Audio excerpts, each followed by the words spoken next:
Hello everyone, कैसे हैं आप सब लोग। इस वीडियो में क्लास 8 का साइंस का चैप्टर नंबर 1 को कंटिन्यू करने वाले हैं। कल्टीवेटर तक ये हमने कवर कर लिया था, अब सोइंग से करना है। तो देखो, ध्यान से देखो, सोइंग क्या है, बहुत ज़्यादा इंपॉर्टेंट पार्ट है क्रॉप प्रोडक्शन में। सोइंग करने से पहले मतलब बीज बोने से पहले क्या होता है, अच्छी क्वालिटी का साफ़ और मतलब हेल्दी बीज को सिलेक्ट किया जाता है। और जो फार्मर है उनको क्या पसंद होता है, ऐसा बीज सेलेक्ट करना पसंद होता है उनको। ऐसा बीज वो सेलेक्ट करते हैं जो उनकी प्रोडक्शन को हाई करे, ठीक है, हाई प्रोडक्शन वाला बीज।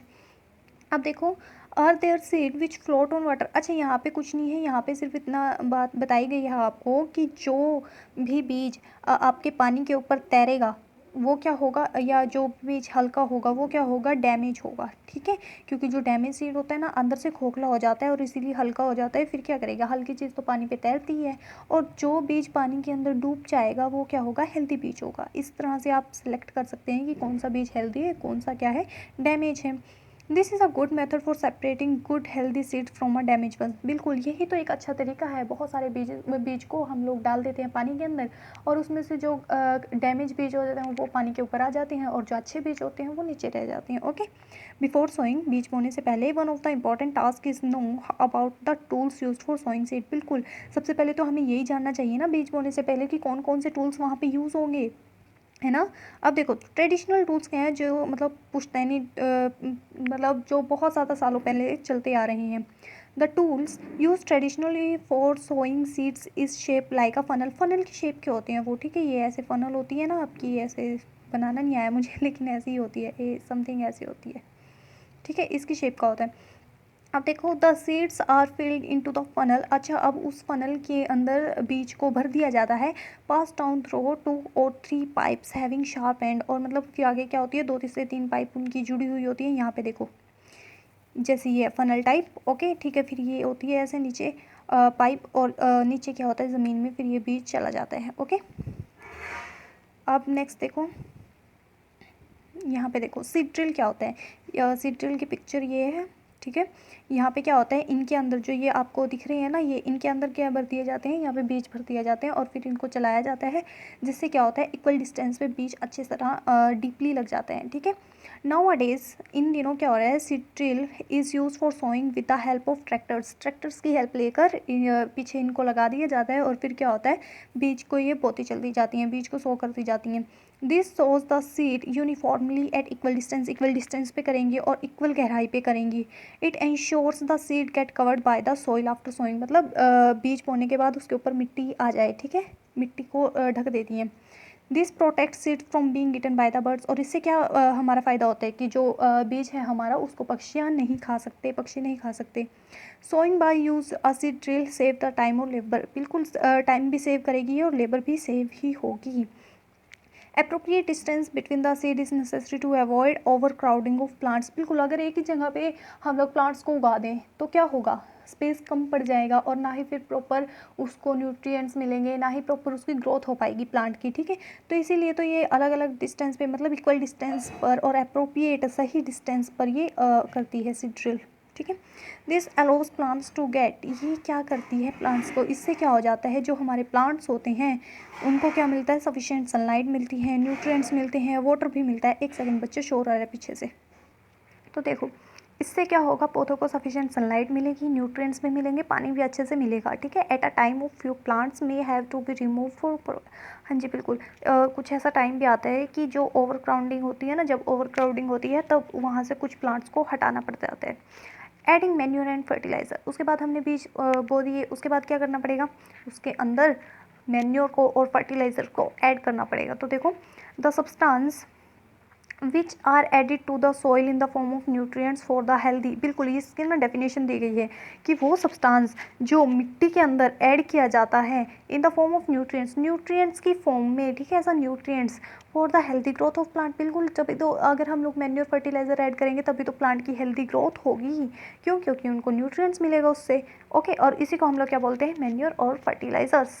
Okay, next, soil supplies minerals nutrients to the crop plant. अच्छा, जो मिट्टी है वो क्या देती है, क्रॉप प्लांट्स को मिनरल्स देती हैं, न्यूट्रिएंट्स देती हैं, ठीक है।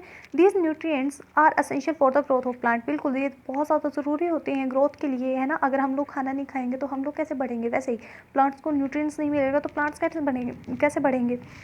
इन सर्टेन एरियाज, कई जगहों पर farmer grow crops after crop in the same field. बिल्कुल, एक जगह पर ये फसल उगा दी, उसके बाद दूसरी फसल उगा दी, कई जगह होता है ऐसा, और फील्ड को क्या मिलता है, मतलब रेस्ट नहीं मिलता, ठीक है। Imagine what happen to the nutrients, फिर न्यूट्रिएंट्स के साथ क्या होगा, न्यूट्रिएंट्स तो खत्म होते जाएंगे ना। Continuous cultivation of crops make the soil poor in nutrients, बिल्कुल न्यूट्रिएंट्स में पुअर, न्यूट्रिएंट्स में कमज़ोर बना देंगे ना, न्यूट्रिएंट्स नहीं होंगे उसके अंदर फिर। Therefore farmer have to add manure to the field, और फिर इसी वजह से क्या, मैन्योर को ऐड करना पड़ता है, किसकी कमी को पूरा करने के लिए, न्यूट्रिएंट्स की कमी को पूरा करने के लिए। This process is called manuring, और इसी प्रोसेस को हम लोग क्या बोलते हैं, मैन्योरिंग बोलते हैं।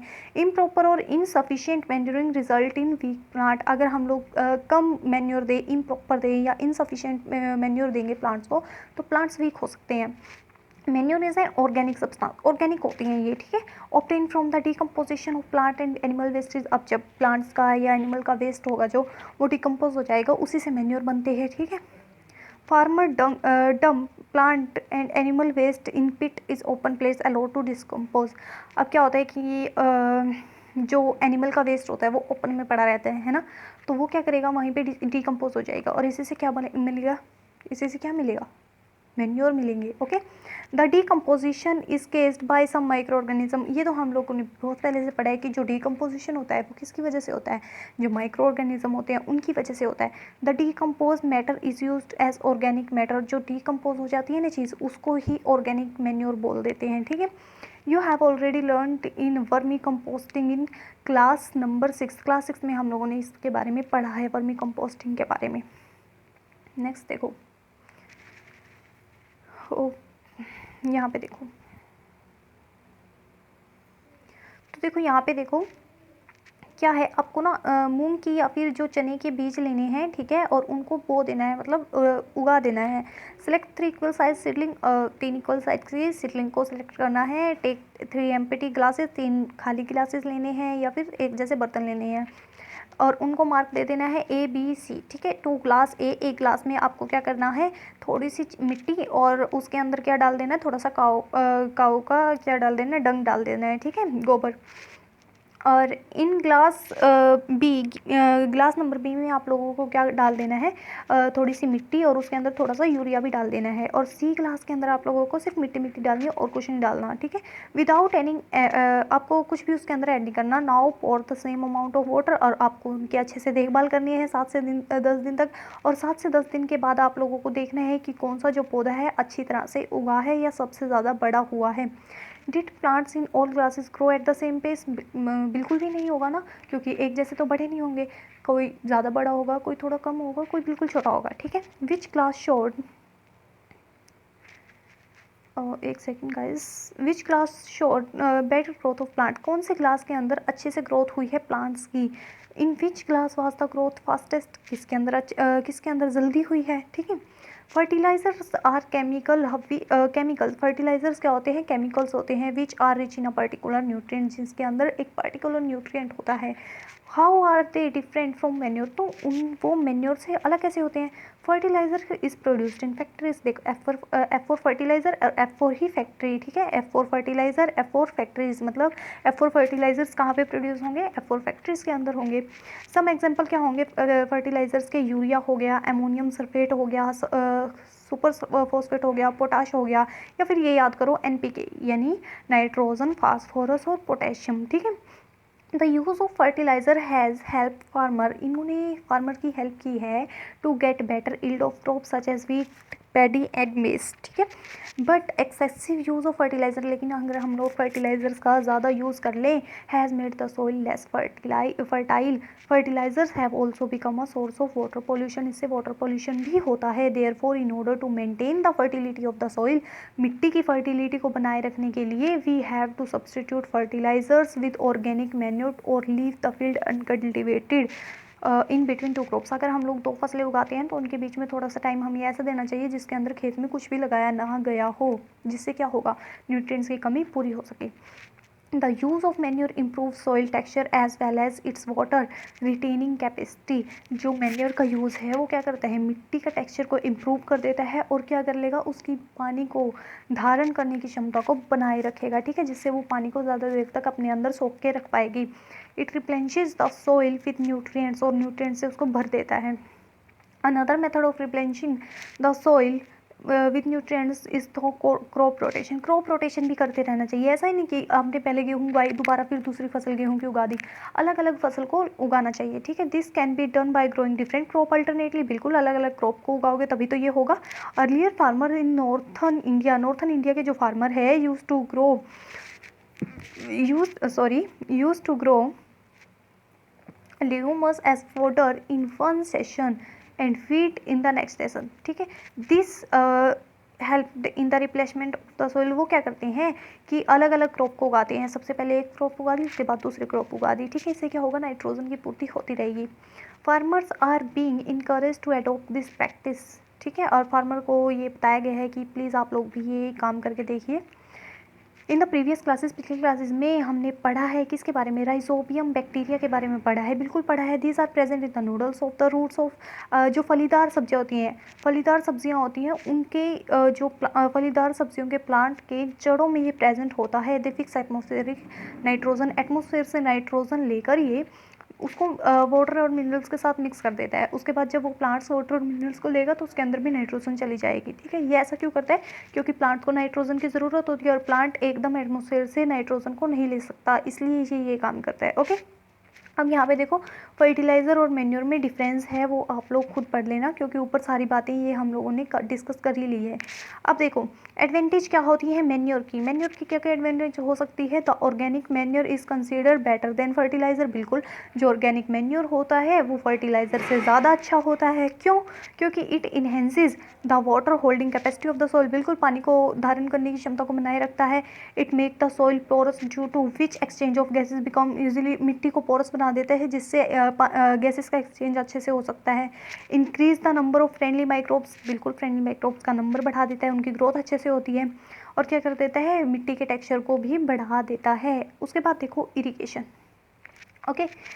एक सेकेंड गाइस मुझे पता नहीं है एक्चुअली कहाँ पे आए हुए थे, क्योंकि वीडियोस को मैंने स्टॉप कर दिया था, रोक दिया था। तो आई थिंक इरिगेशन पे आए हुए हैं। अगर मैं दोबारा पढ़ा दूँ इरिगेशन तो आप थोड़ा सा आगे कर लीजिएगा, ठीक है उसको। तो यहाँ पे देखिए irrigation, all living beings need water to live. बिल्कुल जिंदा रहने के लिए सभी के सभी लिविंग ऑर्गेनिज्म है जो उनको पानी की ज़रूरत होती है। जो पानी है वो बहुत ज़्यादा इंपॉर्टेंट रोल प्ले करता है किसमें, प्रॉपर ग्रोथ और डेवलपमेंट में। Water is absorb by the plant root. अच्छा, वाटर को कौन एब्जॉर्ब करता है, प्लांट की रूट एब्जॉर्ब करती है। Along with water minerals and fertilisers are also absorb, मतलब पानी के साथ साथ मिनरल्स और फर्टिलाइजर्स को भी वो एब्जॉर्ब कर लेती है। Plants contain nearly 90% water. Plants के पास क्या होता है, लगभग 90% पानी होता है। Water is essential. पानी ज़रूरी क्यों होता है भाई, क्योंकि germination of seed doesn't take place under dry condition. सूखी कंडीशंस के अंदर, ड्राई कंडीशंस के अंदर, सूखी जगहों पर क्या नहीं होता, सीड जर्मिनेट नहीं होती। Nutrient dissolve in water are transported to each part of the plant. जो न्यूट्रिएंट है वो पानी के अंदर घुले हुए होते हैं, ओके।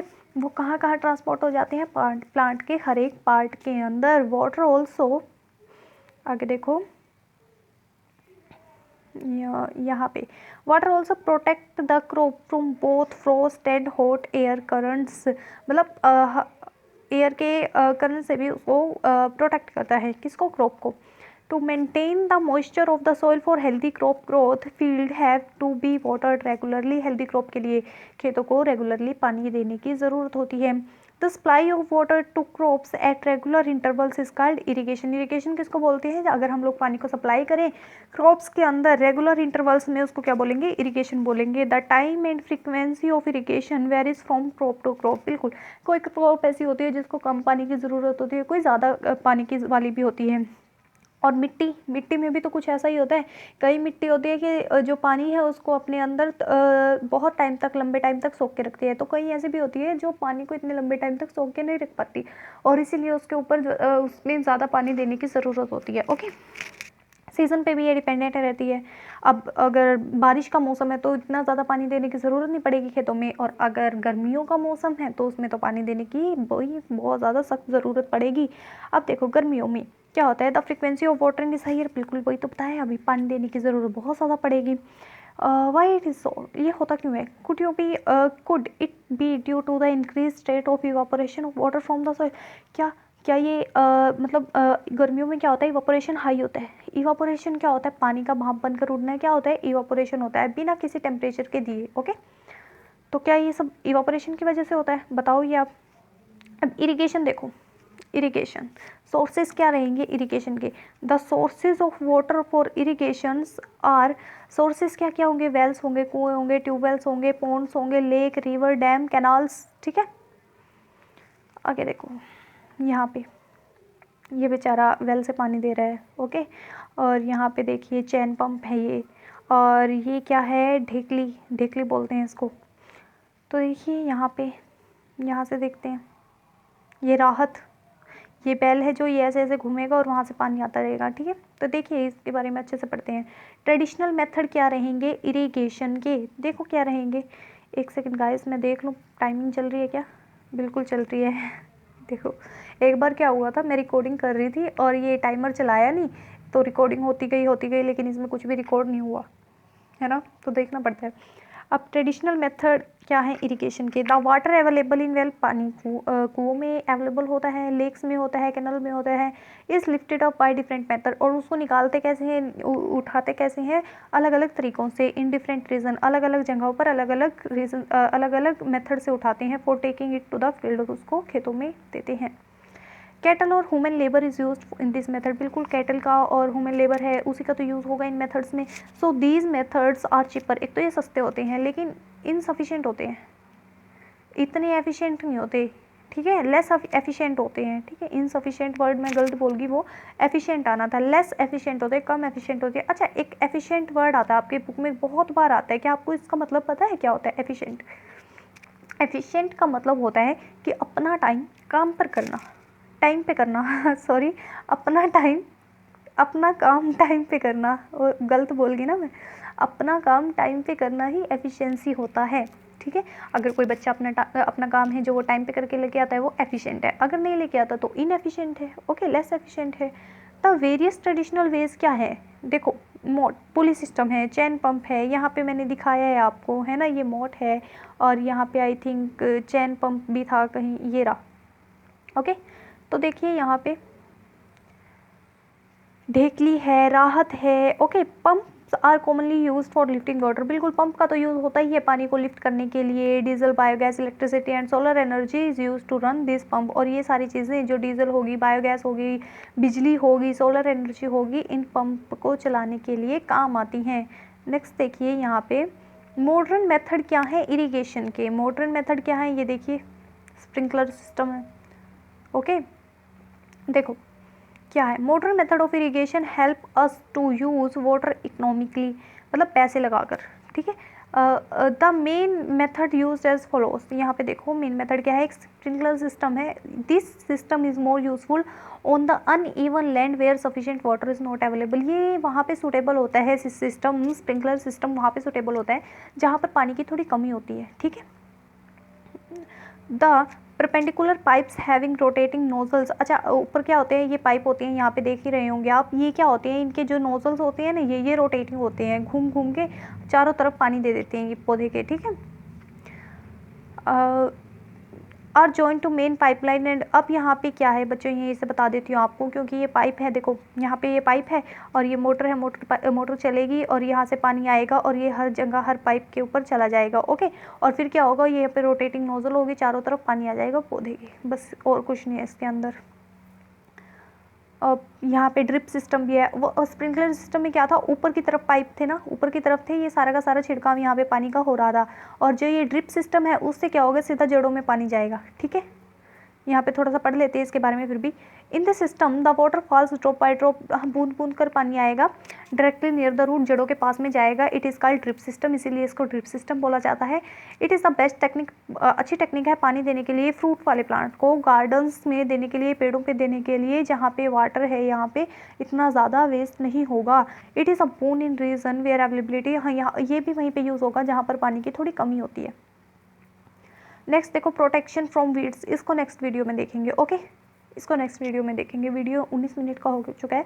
प्रोटेक्शन फ्रॉम वीड्स इसको नेक्स्ट वीडियो में देखते हैं, 3 पेज रह गए हैं, कोई बात नहीं। ओके, वीडियो अच्छा लगा हो तो लाइक करना, शेयर करना, सब्सक्राइब करना, और डाउट हो तो कमेंट भी करना। Okay, thank you so much.